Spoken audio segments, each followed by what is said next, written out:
ಹಿಂದಿನ ಸನ್ನಿವೇಶದಲ್ಲಿ ನಾನು ಮಾತನಾಡ್ತಾ ಇರೋ ವಿಷಯ ಹೋಲಿಕೆ, ಇನ್ನೊಬ್ಬರ ಜೊತೆಗೆ ನಮ್ಮನ್ನು ನಾವು ಹೋಲಿಸಿಕೊಳ್ಳುವುದರ ಕುರಿತು ನಾನು ಇವತ್ತು ಮಾತನಾಡ್ತಾ ಇದ್ದೇನೆ. ನಾವು ಇವತ್ತು ತಂತ್ರಜ್ಞಾನ, ಮೊಬೈಲ್ಗಳ ಬಳಕೆ ಅತಿಯಾಗ್ತಿದೆ, ಇವೆಲ್ಲವನ್ನು ನಾವು ಮಾತಾಡಿದ್ದೇವೆ.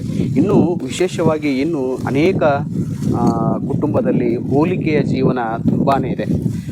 ಒಂದು ಸಾಮಾಜಿಕ ಜಾಲತಾಣ ತೆಗೆದ ತಕ್ಷಣ ಅವರು ಇವತ್ತು ಕಾರ್ ತೊಗೊಂಡಿದ್ದಾರೆ, ಅವರು ಹೊಸ ಮೊಬೈಲ್ ತೊಗೊಂಡಿದ್ದಾರೆ, ಅವ್ರು ಹಿಂಗಾಗಿದ್ದಾರೆ ಅಂತ ಇವೆಲ್ಲವನ್ನು ನೋಡಿ ನಮ್ಮ ಜೀವನವನ್ನು ನಾವು ಅವರ ಜೀವನ ಜೊತೆಗೆ ಹೋಲಿಕೆ ಮಾಡಿಕೊಂಡು ನಮ್ಮ ಬದುಕನ್ನು ನಾವು ನಾಶ ಮಾಡಿಕೊಳ್ತಿದ್ದೇವಾ ಅಂತ ಪ್ರಶ್ನೆ ನಮ್ಮೊಳಗೆ ಮಾಡಿಕೊಳ್ಳುವ ಅನಿವಾರ್ಯತೆ ಇಂದು ನಮ್ಮಲ್ಲಿದೆ.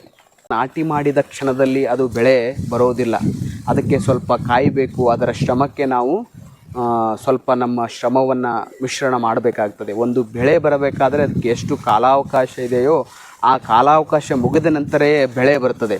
ಹಾಗೆ ನಾವು ಮಾಡುತ್ತಿರುವಂಥ ಪ್ರಯತ್ನವು ನಿರಂತರವಾಗಿ ಇದ್ದಾಗ ಒಂದು ದಿನ ಪ್ರತಿಫಲ ಸಿಕ್ಕೇ ಸಿಗ್ತದೆ.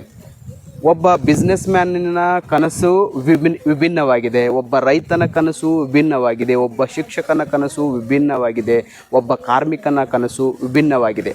ಒಬ್ಬ ರೈತನ ಕನಸಿನ ಬೆಳೆ ಉತ್ತಮ ತರುವುದು, ಅದರಲ್ಲಿ ಸಂತೋಷ ಕಾಣ್ತಾನೆ. ಒಬ್ಬ ಕಾರ್ಮಿಕ ತನ್ನ ಕುಟುಂಬಕ್ಕೆ ದುಡಿದ ತಂದು ಆ ಕುಟುಂಬಕ್ಕೆ ಉಪಜೀವನಕ್ಕಾಗಿ ಕೊಡುವುದರಲ್ಲಿ ಪ್ರತಿಯೊಬ್ಬರ ಜೀವನದಲ್ಲಿ ಒಂದಲ್ಲ ಒಂದು ರೀತಿಯ ಸಂತೋಷಗಳಿವೆ.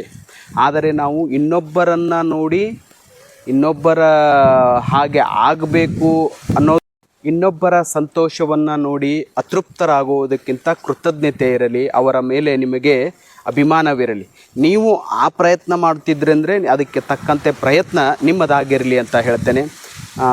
ಗೆಲುವು ತೃಪ್ತಿಕರ ಜೀವನಕ್ಕೆ ಮತ್ತು ಸಂತೋಷಕರ ಜೀವನಕ್ಕೆ ಬೇಕಾಗಿರೋದು ನಮ್ಮ ಅಭಿಮಾನ, ನಮ್ಮ ಸ್ವಾಭಿಮಾನ, ನಮ್ಮ ತೃಪ್ತಿ ಭಾವನೆಯೇ ಮುಖ್ಯವಾಗಿದೆ ಅಂತ ನಾನು ಹೇಳ್ತಾ